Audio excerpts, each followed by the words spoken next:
porque Jônatas o amava com a sua própria alma. 1 Samuel capítulo 18, versículo 3. Prática. O cristão deve ser exemplo de lealdade a Deus, a seus familiares e a todos que estão ao seu redor. A leitura bíblica em classe se encontra em 1 Samuel capítulo 18, versículo 3 e 4. Lendo a introdução nesta manhã, que diz assim, ó.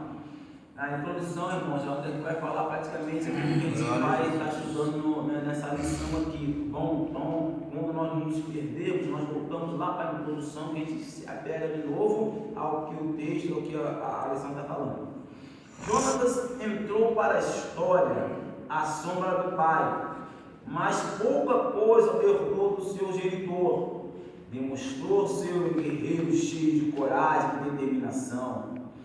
E, aliada à sua coragem, está sua humildade, sua fé e obediência ao Senhor, virtude indispensável a um homem de Deus. Sua amizade por Davi nasceu de forma inesperada, quando o jovem pastor de ovelha, sobre o imbatível gigante Golias, o campeão filisteu que desafiava o exército de Israel e afrontava o nome do Senhor. Amém? Aqui temos aqui o ponto central, assim: precisamos ser leal a Deus e aos amigos. Um ponto central. E o primeiro tópico diz assim: circunstância que uniram Jônatas a Davi. O segundo subtópico diz assim: uma amizade aprovada por Deus. E o terceiro subtópico diz assim: o caráter de Jônatas e suas lições. Amém, igreja? Louvado seja Deus. E nesse primeiro subtópico diz as circunstâncias que uniram Jônatas e Davi. E o primeiro subtópico diz assim: quem era Jônatas? Era Jônatas. Então aqui está bem explicado, né, quem era Jônatas e o que aconteceu, o rumo dessa história, a qual aconteceu mais à frente. Diz assim: quem era Jônatas? Era o filho mais velho do rei de Saul, ou seja, ele tinha outros filhos, né? Louvado seja Deus, tinha até filha, também tinha duas filhas também, louvado seja Deus. Seu nome significa dado por Deus, isso, ou presente de Deus. Quem tem um amigo, irmão, é um presente de Deus, tá bom? Aqui diz aqui assim, no interagindo diz assim: exaltar o fato de que os amigos são presente do Pai, tá bom, irmão? Os amigos são presente do Pai, tá bom? E aqui Jônatas significa presente de Deus. Ele tinha todas as condições para ser substituto do pai. Era valente, hábil em combate, sua bravura já fora provada quando em Miquimás derrotou toda a guarnição dos filisteus, contando apenas com a ajuda do seu fiel escudeiro, colocando a sua fé em ação. Entretanto, por direção de Deus, tá bom, irmão? Por direção de Deus, ele tinha tudo para ser substituto do rei. Por direção de Deus, né, a história começa a tomar outro rumo, né? Entretanto, por direção de Deus, o rumo da história de Saul e Jônatas foram mudados completamente, e isso ocorreu de forma surpreendente. Amém? Porque assim, aqui quem faz todas as coisas é Deus, não é verdade? Muitos são os pensamentos dos nossos corações, mas a vontade do Senhor é diferente. O caminho de Deus é diferente do nosso caminho, do nosso pensamento, não é verdade? Às vezes a gente pensa uma coisa, mas Deus sabe como trabalhar na vida da pessoa, e lá na frente, né, nós vamos entender o agir de Deus, aquilo que está passando, aquilo que aconteceu com Jônatas e Saul, né, já Deus é preparando já a situação para que lá na frente, né, Davi viesse a ser rei, porque o próprio Deus já tinha ungido a Davi chamado para ser o rei de Israel. E aqui ficou mais explicativo, né, irmãos? Que aqui Jônatas era filho de mais velho de Saul, né? Tem Mical também, que é filha de Saul também, foi dada mais tarde para Davi, Mical, né? E os filhos de Saul. Ele era o mais velho, tá bom, irmão? Ele era o mais velho aqui dos irmãos, tá?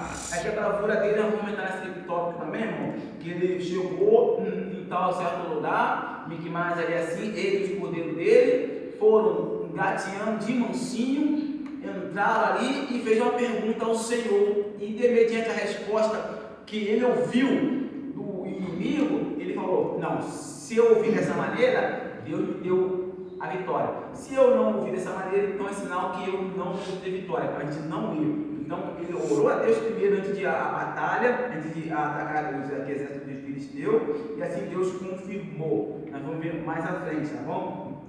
E nesse primeiro tópico aqui nós vemos que, entretanto, por direção de Deus, os rumos da história de Saul e Jonathan foram mudados completamente. E isso ocorreu de forma surpreendente. Nós vamos ver mais à frente como aconteceu essa história, essa mudança de reinado, por que Saul veio a perder o seu reino, por que Jonatas não quis, passou, entendeu que Deus era com Davi, que humanamente falando, quem tinha que assumir o reinado era quem, igreja? Era o filho de Saul. Quem era? O Jonatas. Esse, por ótica humana, quem deveria sentar no trono ali seria o sucessor. Quem seria? O Jonathan, filho de Saul. Mas vamos ver aqui que a amizade de Jonathan para com Davi foi tão grande que a gente vai aprender no decorrer da lição, tá bom? Louvado seja Deus. Podemos prosseguir, igreja? Amém? Uma pergunta nesse primeiro tópico aqui, só vou ler aqui. Jonatas era o primogênito de Saul e o presente de Deus, tá bom? Primogênito de Saul e herdeiro do trono. Eu acabei de falar, por ótica humana, pela dele assim, Saul era o rei e Jonatas, com certeza, era o filho mais velho, primogênito, iria sentar na cadeira do pai. Tá bom, irmão? Louvado seja Deus. Vamos continuar. Uma batalha que mudou a história. Vamos ver, irmão, lá em 1 Samuel, para começar a entrar nessa história maravilhosa entre Jonas, essa vitória de Davi sobre os gigantes. Todos nós já conhecemos, na verdade, essa passagem linda, que Davi derrota aquele gigante filisteu que afrontava Israel durante 40 dias, e nesse dia Davi escutou a afronta que aquele gigante estava fazendo, não aos servos do da batalha, e sim ao próprio Deus. Estava enfrentando ao próprio Deus, tá bom? Vamos lá, 1 Samuel, capítulo 17, tá? E versículo 1 ao 3. E os filisteus ajuntaram seus arraiais para a guerra e congregaram-se em Socó, que está em Judá, e acamparam-se entre Socó e Azeca, no termo de Dami. Porém Saul e os homens de Israel se ajuntaram e acamparam no vale do Carvalho, e ordenaram a batalha contra os filisteus. Até o 3, né? Isso. E os filisteus estavam no monte da banda da Lém, e os israelitas estavam do outro monte da banda da Quém, e o vale estava entre eles. Amém? Então, nessa batalha aqui, irmãos, os filisteus se juntaram aqui, os filisteus num monte e o povo de Israel no outro monte. E ali houve o que? Houve a batalha. Mas como é que era essa batalha, irmão? Ali ele escolheu um guerreiro dos filisteus para guerrear com alguém lá do povo de Israel, dos guerreiros de Israel. E durante 40 dias o filisteu ia lá e afrontava: dá-me um nome para que eu possa guerrear. Irmãos, aqui é tão tremendo, irmão, que Davi tinha tanta fé, o povo tinha tanta fé em Davi, que quando falou: Davi, que você pode lutar, o que acontece, irmão? Ali assim, quem perdesse ia se tornar escravo daquele que ganhou. Então, 2 pessoas iam lutar por cada grupo. Então eram 2 pessoas, Davi e Gigante Golias. Quem perdesse ia se tornar escravo um do outro. Então realmente, irmão, o povo acreditou tanto em Davi, que o Papa está em risco uma situação dessa. Quer dizer, quem perdesse ia se tornar escravo de um ou do outro, do filisteu ou do povo de Israel. Amém?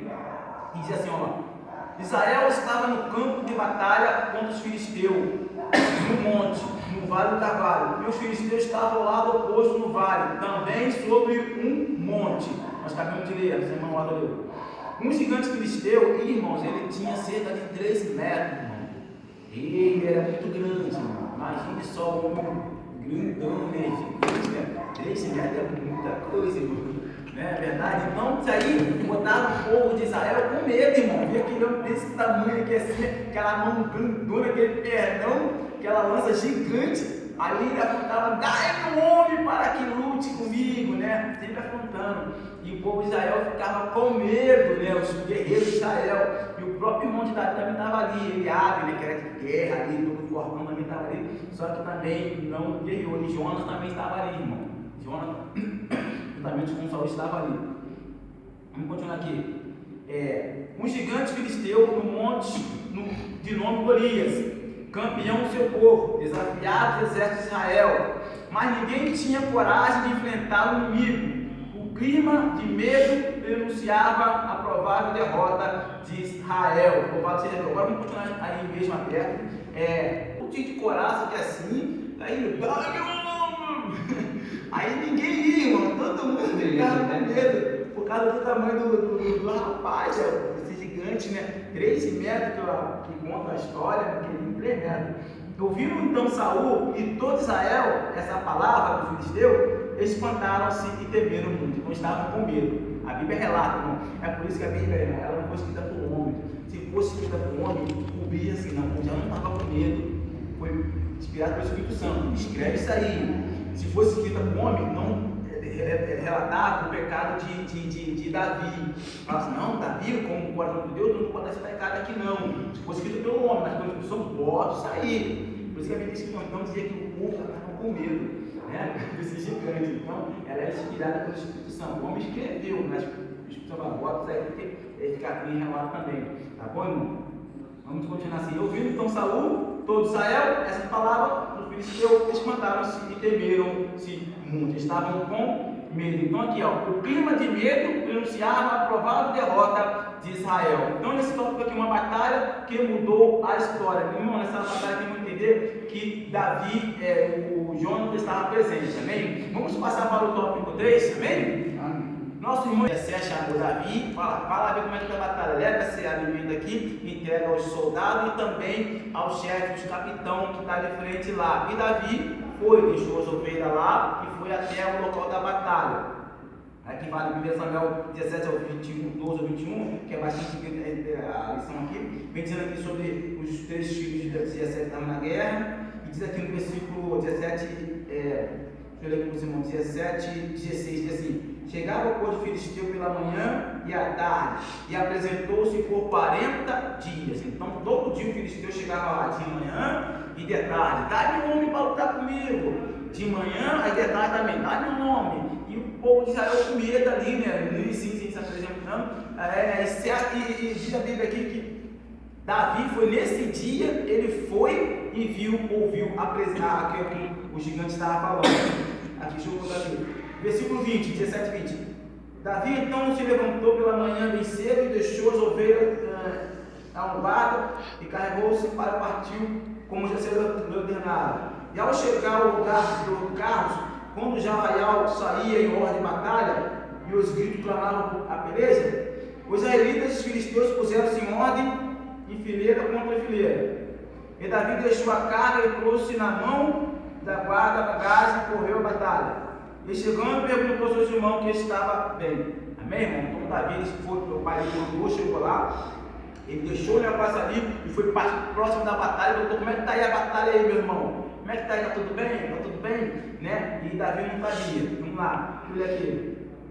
Aqui o 23. E estando ele ainda falando com eles, eis que vinha subindo do exército filisteu um homem guerreiro, cujo nome era Golias, o filisteu de Gate, e falou conforme aquelas palavras, e Davi as ouviu. Porém, todos os homens de Israel, vendo aquele homem, fugiu de diante dele e temiam grandemente. Que coisa, né? Chegava ali, como chegava, botou em fileira assim,